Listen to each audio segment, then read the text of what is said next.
Hey, hey, hey, what's up? It is your girl, Felicia, Lynette, Refocused, and my wonderful co-host to my right.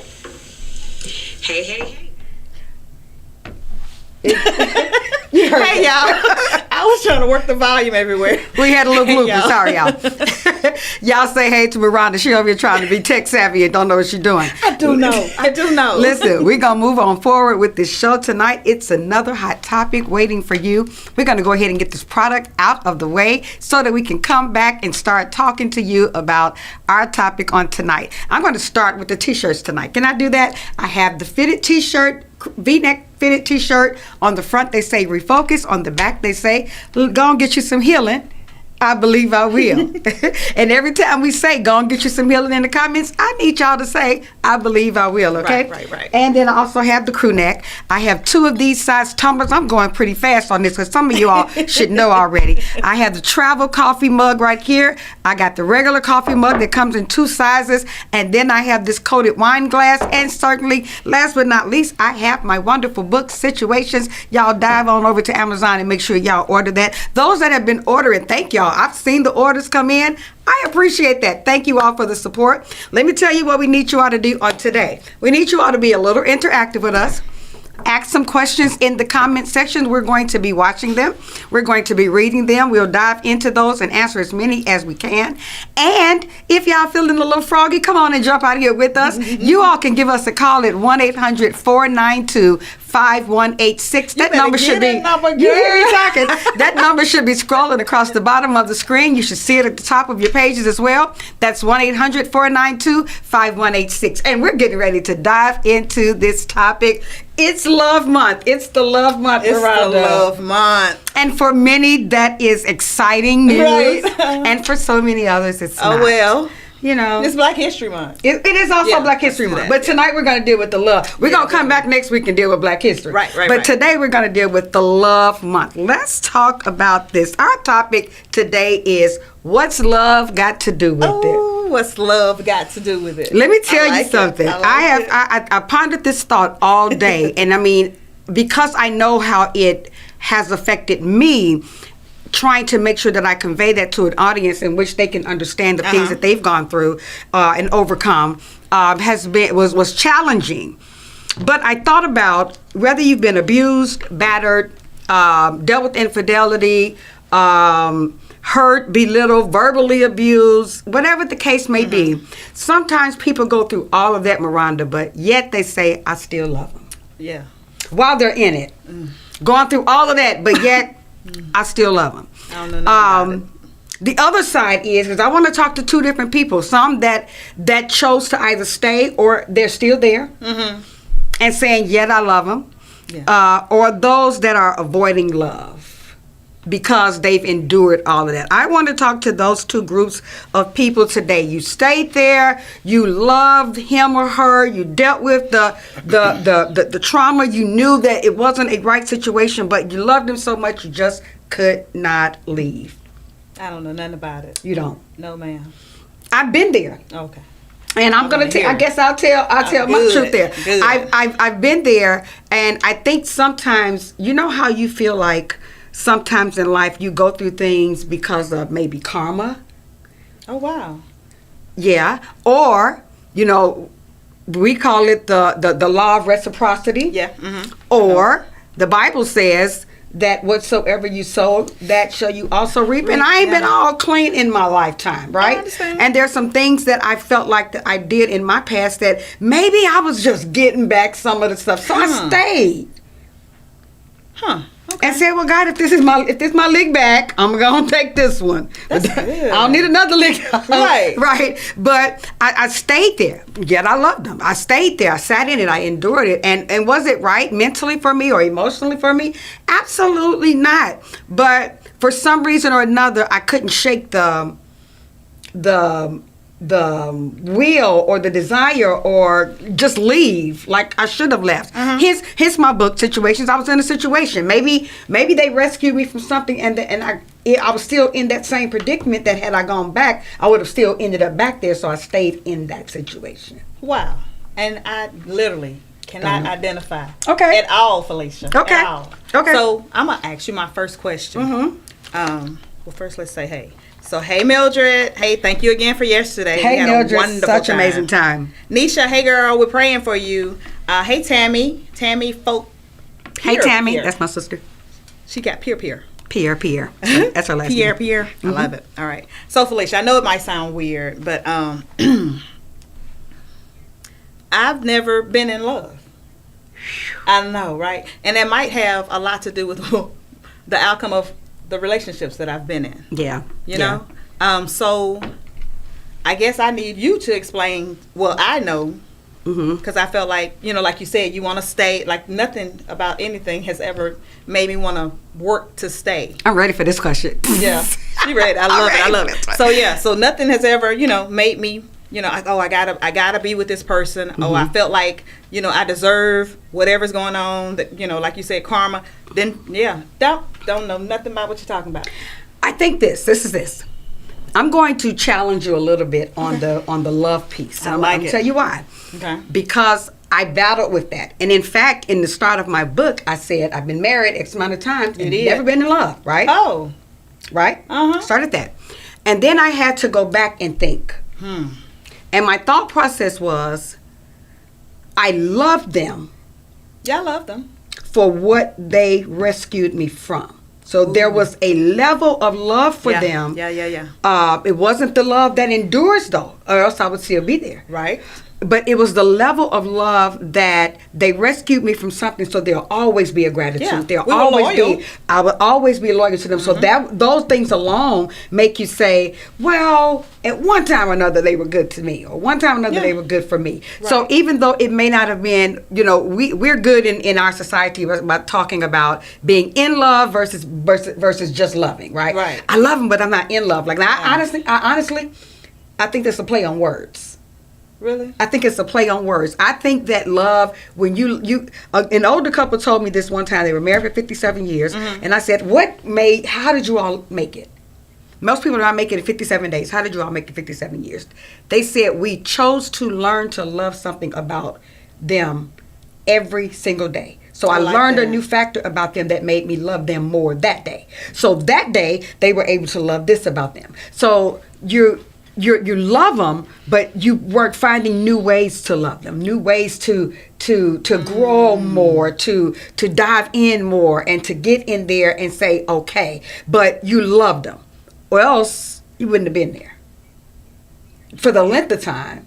You wouldn't have been there. Don't give me that strange look. Don't look at me with that tone of voice. I'm thinking, girl. I'm thinking. I was really thinking. There is something about. Hey, Mr. Bobby. There is something about the things that we go through in life that we have to now dissect it and look at it differently from the way that we looked at it when we were in it.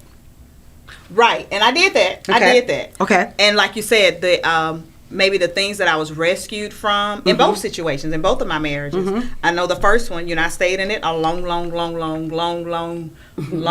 time. Long time. And then the second one, not too long, but how I got into the second one, yeah, I can see where you're coming from. That makes sense. Yeah. That makes sense. Okay. But yeah. Hey, y'all got some questions for us? Call us 1-800-492-5186. Okay. So let me dive into the avoiding love piece. Okay. I've been out. We talked about too. those that have been in there in a situation dealing with the trauma, but yet you love them, right? Yeah. Now I want to talk about those that have experienced all of that. Now you're avoiding love. Now you don't want anything to do with anybody. You don't want to get married again. Hello. You don't want to. You don't want to. Sorry. You don't want to get married again, and it's difficult for others to love you because of where you are right now. Your guards are up. Yes. It's hard to chisel at the callus that's around your heart because now you've built up a wall and it's like a brick there. Oh yeah, definitely. All right? You're describing me. I want to say the brain puts us in a place to avoid pain. Remembering the pain becomes true fear. Every time you remember the pain, now instead of moving forward, getting into a relationship now. Oh yeah, don't worry about it. Right, you back up. So if you become fearful of it, but not fearful because you're necessarily scared like timid, scared, but fearful of, I don't want to go through that pain ever again in life. Right. And so since I'm here right now, right, I'm solid, I'm healed. Let me be. Leave me alone. Previous traumatic experiences will set the tone for mechanisms, and in this case, it ends up being the fear of love or emotional connection. Wow. These experiences are usually based in attachments. And if feelings of painful abandonment were present in the formative years or later on in life, an aversion to closeness with others could result in adulthood for fear of revisiting that same pain. So if you dealt with it in your previous time, maybe a decade or two ago, maybe when you were younger, maybe when you were a child, let's say how for women that have been sexually assaulted. Yeah. What if they've been sexually assaulted as a child? A lot of times you see that when they become adults, they don't want to, it's hard for somebody to touch them or get close to them because now they're revisiting that pain all over again. I went through that. And so that's a wall that's hard to break or hard to pull down, because how do you tell someone to move past that fear? You can't. How do you tell someone how to deal with that and still be accepting of love now? Woo. You asking me a question? Well, you just said that you've experienced it. I experienced it when in my first marriage. Well, it was. I mean, that was really, really close after I was sexually assaulted. Wow. And going into that, that was really hard. But again, like you said, I had to see him for who he was. Yeah. And I had to, literally talk to myself, talk to Maronda. Maronda, he's not that person. He's not that person, And I mean, it wasn't once I had to do it. I had to do it for years. Oh, yeah. Well, I'm still having to do that. Actually, as I said last week and another time before, that someone told me, hey, I'm not him. Yeah. Mildred said she almost ran her husband off. Well, she tried to run him off because of her past hurt. And thank God for him. He ain't go nowhere. Right. Thank the Lord. Someone would have left, girl. Because we wouldn't have no food and stuff at the show yesterday. We wouldn't have had no food, no tea, no nothing if it wasn't for DJ. And so a lot of times women especially, I don't want to say women especially, this is just people. Past hurt hinders your current future. Your current. It does. And if we don't learn to deal with that, in fact, if you don't deal with it before you get into the relationship. Oh my God, that's so good. Now that's good. Yeah. But, and okay, you say before you get into the relationship, but you don't know that you're still dealing with it until sometimes you get into the relationship. You know that you're still dealing with it.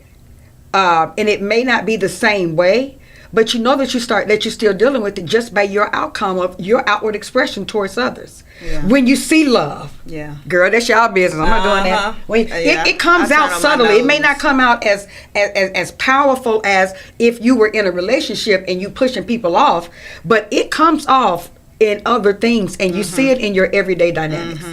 I see it in my everyday dynamic. I'm open to love, just not open to marriage. I got you. And part of that is my past trauma. Well, I just feel like, why do I have to change that? I don't have to get married to be in love. Right. Yeah. I want that. You won't? I want to be in love. You want to be married again? I think so. Oh, bless your heart. Okay. She said, bless your heart. I would like to. Listen, I want to talk about a time of a relationship for me. Okay. And difficult moments, you all, because a lot of times I try to share a little bit of excerpts just to share where I was and where I came out of, or even what makes us qualified to even talk about this stuff right here. Okay. And it's a little heavier today because I feel the burdens of others, and sometimes, releasing that or getting over that piece to be able to give the right information can sometimes be difficult. But I remember I was moving from Chicago, and we hear you, Miss Loretta. Loud and clear.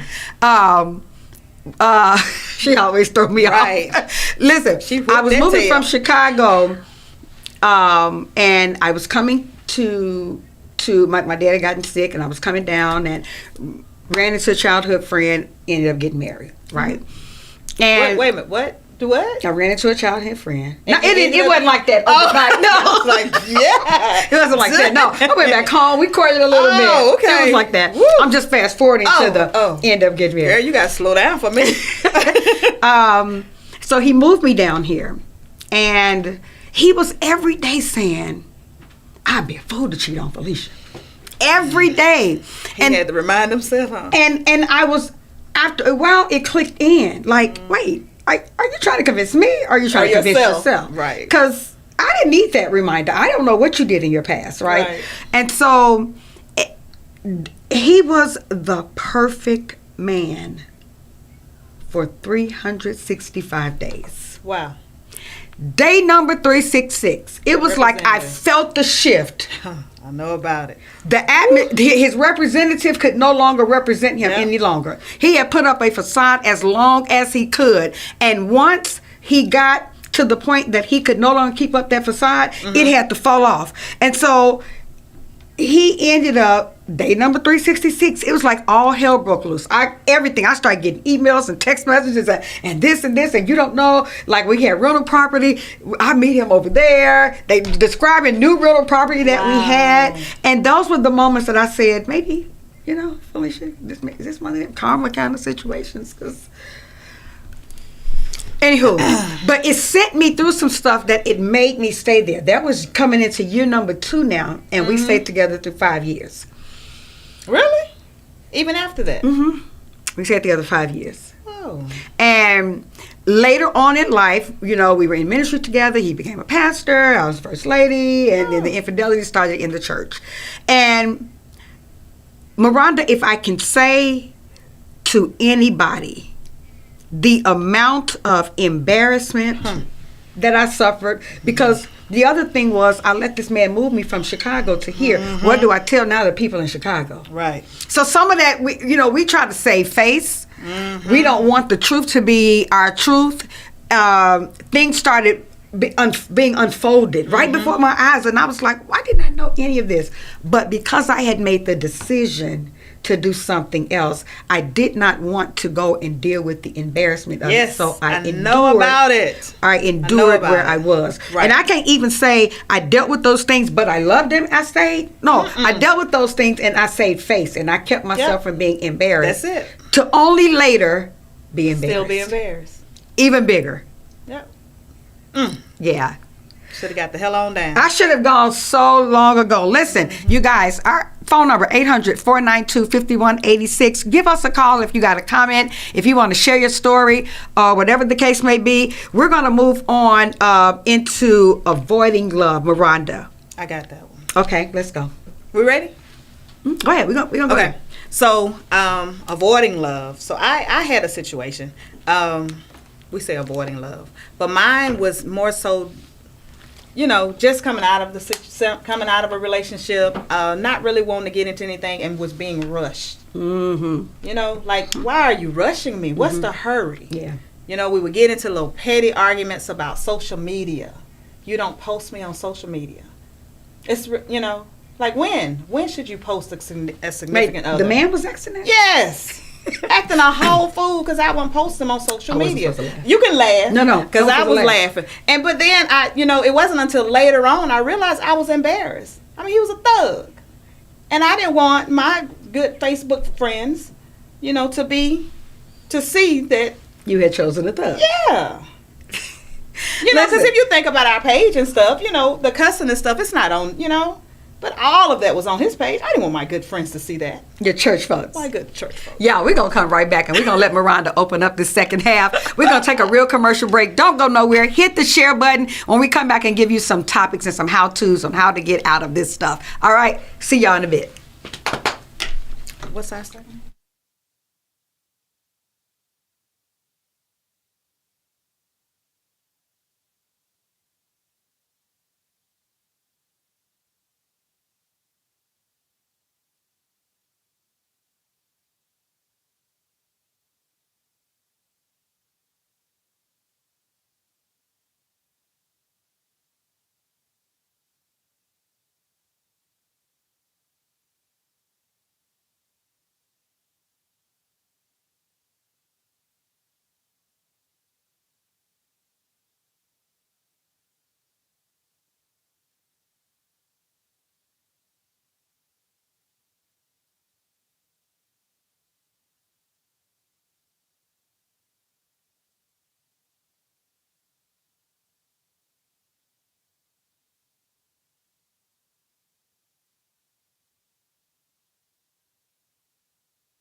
SocratesGarrettENT.com is a diversified firm specializing in recycled aggregates and crushed concrete. SocratesGarrettENT.com's recycled materials provide the construction industry with significant economic and environmental benefits by recycling clean concrete rubble into MDOT grade rock materials. Recycled aggregates and crushed concrete can be applied to driveways, road construction, bank protection, parking lots, general bulk fills, and more. For more information, please call 601-896-0084 or visit us online at SocratesGarrettENT.com. Hey, you guys. Hey. Welcome back. Thank you to everybody that's tuning in. Looks like we got Apostle on. Bobby is on. Loretta. Looks like, thank you, Miss Loretta, for tagging some other folks. We still got Mildred hanging out with us. Mr. Bobby, thank you so much for tuning in and hanging out with us today. Hope, thank you for hanging in with us. Hey, Hope, I didn't even see you down there. Y'all, listen. Y'all can call in today. 1-800-492-5186. 1-800-492-5186. Call us in, ask a question, or share your story or comment on this subject tonight. We are talking about what's love got to do with it. So when I think about this topic, okay, Maronda, I really think about for those that have endured, decided to stay in relationships, and you're getting the food beat out of you. You're getting beat down every day. You're getting cheated on every day. You're getting belittled every day, scorned, you're hurt, yet you're staying because you love him. Right. And so I'm asking the question now, what's love got to do with this? Because you're not taking care of yourself. Right. You're not taking care of your temple. Well, who are you loving? Right. Okay. Right, and why don't you love yourself? Like you saying that you're loving them to stay with them. When listen, one of the biggest things that I'll say, hello Barbara. One of the biggest things that I'll say in Valentine, as we're coming up to close to that day, and it's probably one of the biggest days that people minds get tricked. Right. Their thought process is like, oh, nobody's buying me gifts. So buy yourself some flowers. I swear. Buy yourself some candy. What the heck? Love yourself enough that you ain't got to be worried about. I know that's not proper English. We don't care today. You ain't got to be worried about nobody else buying you things and taking care of you in a way that you should be able to take care of yourself. Because in fact, if you don't love yourself first, why are you even trying to dive into a relationship? Or getting somebody else, or wondering why somebody else don't love you. And you get over there into that relationship, and then you find out, oh, I thought the grass was greener on the other side, and you jumped over there and there was a bunch of dandelions. Baby, what's love got to do with that? Y'all better go and get y'all some healing, because baby, I believe I will. Listen, if y'all got a question today, I need y'all to call us 1-800-492-5186. Go ahead, Maronda. I'm gonna let you go ahead because I kind of cut your story off on the last. I remember what I was. Oh, I know what we was talking about. Hey, Stephanie, thank you for tuning in, dear. So I was saying actually asking you a question. So I was dating a guy that was adamant about me posting him and why I would or would not post him on social media. And one of the things that he did was go back and try to pick on me a little bit. Where you posted him. I was married to him. Wait, you left him up? No. Oh, okay. No. But my point is, I was married to him, and he and our stories kind of matched. Like, it wasn't an embarrassment for anybody to go over to his page. You know, I didn't mind people seeing that. You know, okay, well, yeah, hey, this is my husband, but this person, I mean, you didn't match my. Well, listen, I've got a question there, Maronda. Okay, come on with it. Because if in fact that you can date someone and they don't match your, I knew that was coming. Yeah, go ahead. They don't match your world. They don't fit into your world of who you are. Why are you dating them? But that's a two-part question. Okay. Because women, we got this bad, right? Are we staying there because the sex is good? Or are we staying there because it's something about them that we just really, really love, and obviously we got a connection with them more than what we want to share. Maybe we've been putting on a facade that we don't want our friends to see that we got a little hood or gangster in us. Exactly. Okay. Okay. You just answered the first. Yeah, the thug life, it was all right. It was all right that, in private, but as far as, you know, when you're out, like, that, yeah, it was just, no, that was not something that I wanted to have. I didn't want, you know, my mother of the church, you know, reading how some chick done got her back blown out. You know, that's what you're going to see on his page. Like, it was a lie. It was a lie. And, you know, it just did not match my stilo. So then what was your story of why you chose to stay? I was living a lie. Okay. I think a lot of times, everyone, I think a lot of times we do that. Mm-hmm. We live a double life. And a lot of times we're living a double life while calling them out about living a double life. Right. Right? Right. And we say, oh, they're nothing but liars, or they don't do this, or they don't do that. But in reality, we're doing the same thing. Right. That's how we connect. I remember years ago, I had Hey, Misha. I had a family member that, you know, they were living that life. They were, you know, they got high, they drank, they did blah, blah, blah, blah. And the wife was a goody two-shoes. Mm-hmm. And someone asked me, man, how she ended up with him? And I said, no, baby, person will feather flock together. Ooh. If he doing it, then she doing it too. Yeah. I just want us all. This is my truth today at 55 years old on February 5th, 2024. I wish that we could all live our truth. Whatever that is. Mm-hmm. It may not be great in the eyesight of others. It may not be ideal. Mm-hmm. It may, but it's your truth. Was it though? Yeah, it was your truth. I think in that situation, I liked how comfortable they were in their truth, mm-hmm. and, you know, who they were. So I was able to kind of, you know, hide. I'm real big on hiding. I mean, I do think that there is a time and a place for everything. Right. So if that be the case, the time and the place for everything, but I shouldn't have to hide the type of person that I'm connected to because others will see that I'm connected to that type of person. No, and I didn't hide that part. I didn't hide. I mean, we went out in public together. We were out. I mean, he wasn't a secret. Mm-hmm. It was just the whole social media thing. It just did not match up in that way. But at the end of the day, like, I just expected to be dating a grown person. And in a lot of ways, he wasn't showing me maturity. Audience, what y'all think? Y'all chime in on this. Is it popular to live your truth and who you really are at home? Or is it unpopular? And can you live your truth in your professional setting? Can you live your truth in your church world setting or with the people that you hang out with? Can you live? Can you? That's a good question. And I think that dive into this. Our topic tonight is what's love got to do with it. And a lot of times we are choosing to love people that don't fit all of our circles. And I'm not talking about being able to switch hats. Like, I should be able to switch my hat. I get that. I got a preacher hat. I got an HR hat. I got a mama hat. I should be able to switch my hats. Homegirl hat. Right, based up on the setting that I'm in. But even in those settings, I don't have to live a lie for nobody. Right. I'll choose the church that I go to because I don't have to live a lie. Right. I can relax. I can be Pastor Fee. I can be Pastor Felicia. I can be Felicia. Right? Because I don't have to live that lie and put on a facade for nobody. I'm talking about someone having to live a complete lie, and I'm saying this because I've done this. So this isn't a put down to anybody. I've absolutely done this in my earlier years. That I was one way. I was the preacher. I was the praise and worship leader. I was the prophet. I told everybody, and I went home and lived a double life that nobody knew nothing about. Not even my closest friends, because I couldn't tell it. Right. These are my things that I'm saying. I wish we could just live our truth. But why didn't you then?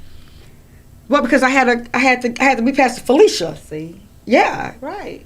And I've been her since I was 22. I didn't have a choice. I didn't have an outlet to say, "Oh, I did this." No, I've been in ministry since I was a kid. I was in adult leadership at 16. I didn't have a choice but to live a facade at some time. Do you feel like you're living your truth now? Oh, I'm absolutely living my truth. Awesome. Yeah, absolutely living my truth. And you're still Pastor Felicia. And I'm still Pastor Felicia. And I don't have to put on the facade for anything. One, I mean, my life ain't out of order like that, like it was back in the day.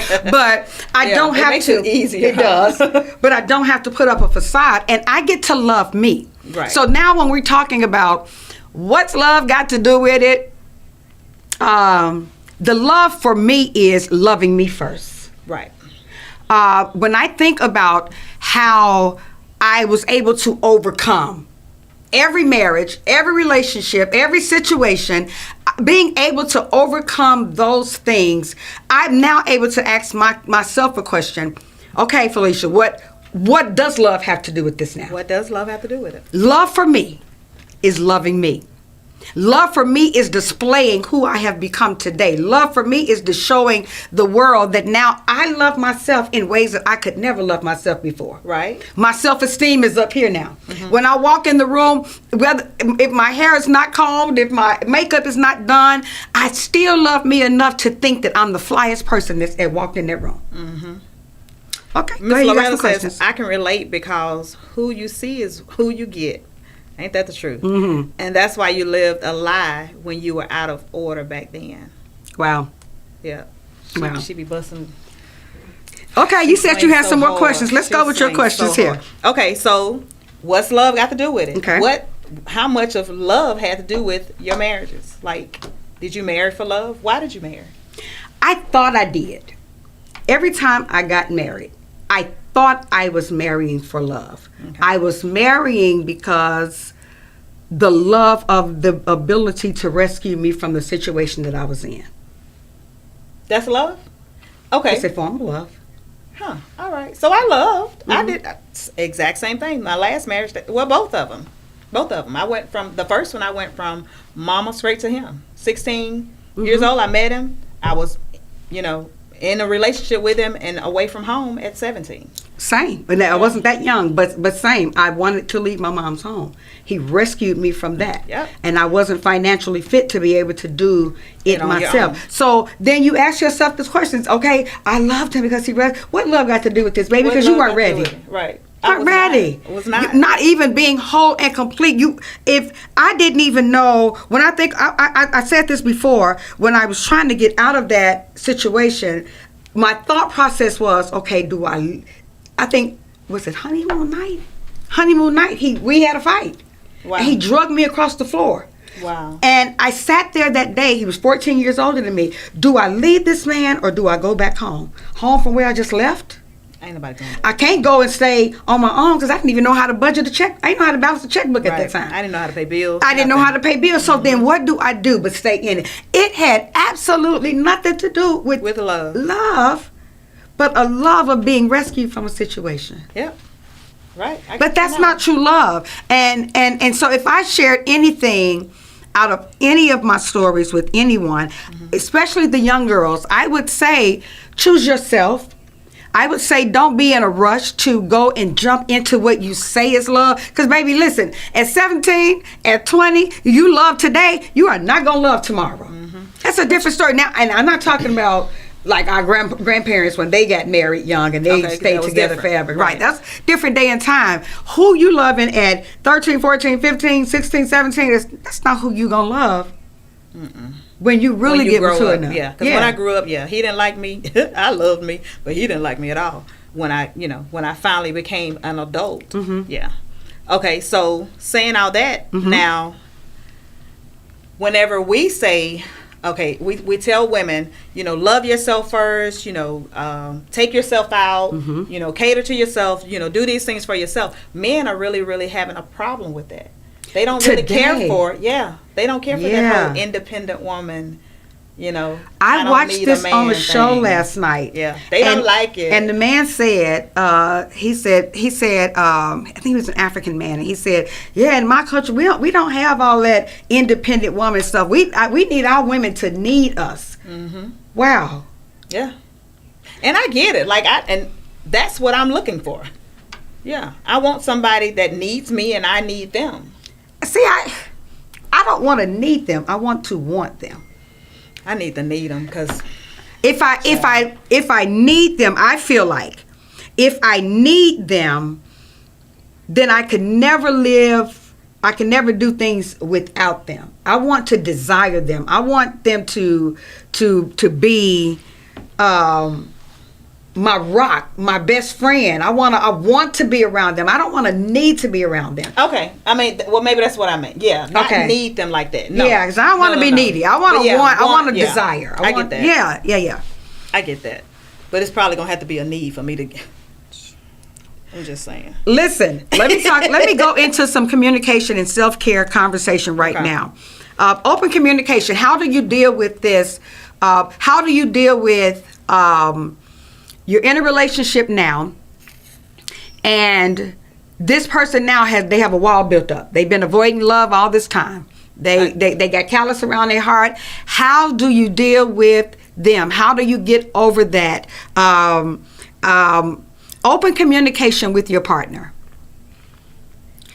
You got to be able to talk to them about your feelings. And I'm talking about the person that's been abused, the person that's been hurt, the person that's been dealing with infidelity. Talk to them about your feelings. And if you talk to them about your feelings, it can provide some relief. It can provide some understanding. Meanwhile, do self-care routines. You have to. For yourself. Go shopping. Go on girl trips. Have regular exercise, a balanced diet. Mindfulness practices can help manage anxiety levels.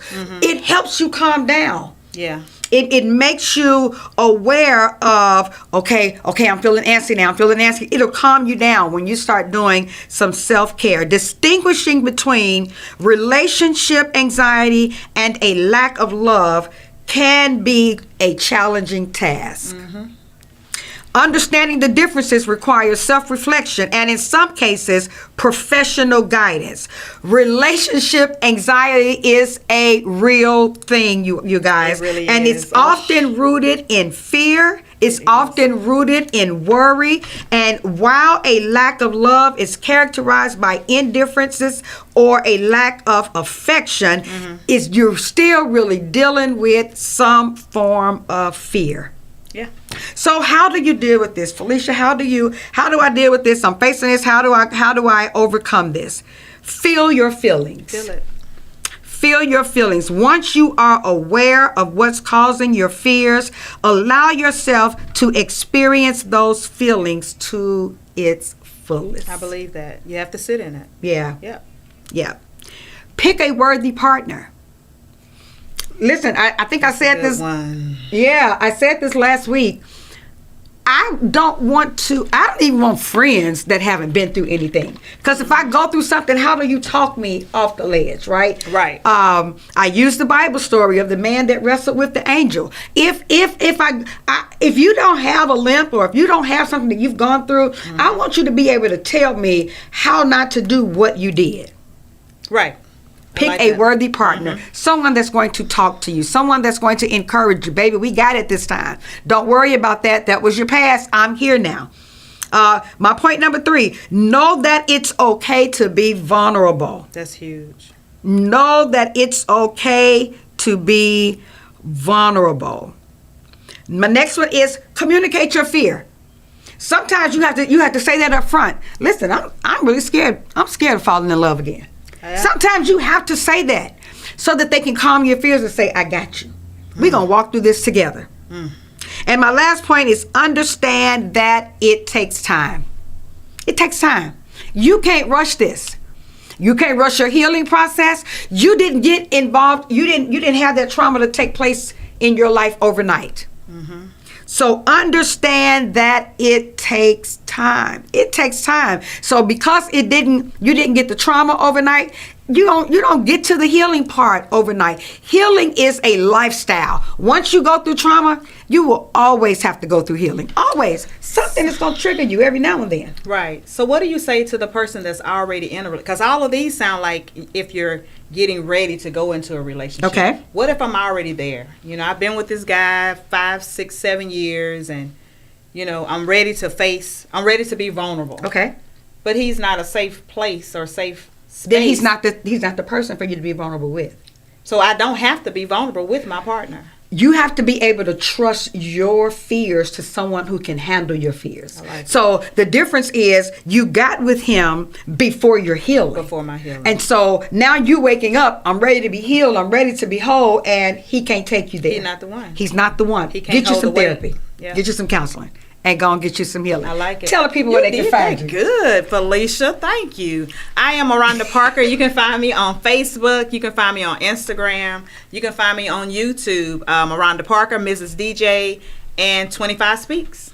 All right. I am Felicia Lynette. Felicia Lynette Refocused. You can find me on all those same social media sites. You can also DM me. I'm a life coach. If you need some help, I got you. Come on, talk to me. You can find me on Amazon and Barnes & Nobles right here in this book right here. Y'all better go and get y'all some healing. I believe we did. I believe we did. Listen, y'all, we'll be right back here next week. We're going to be talking about Black history conversations, and we're going to dive into why didn't people get therapy, about why didn't our ancestors get therapy, all that stuff. We need y'all to chime in, all right? We'll see y'all back. Go get y'all some healing in the meantime.